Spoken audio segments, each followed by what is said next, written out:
Alhamdulillah, banyak nikmat yang saya dapat kerja di Semen Padang. Atu, ambo ndak sarjana, anak ambo sarjana.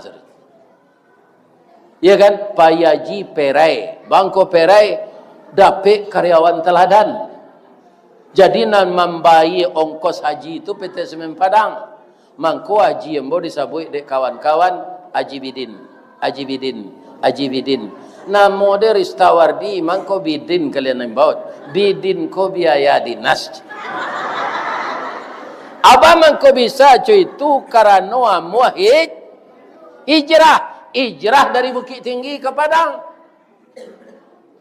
Kalau ndak ambo dari Bukit Tinggi itu ke Padang, dulu ke dapat kerja di PT Semen. Ndak.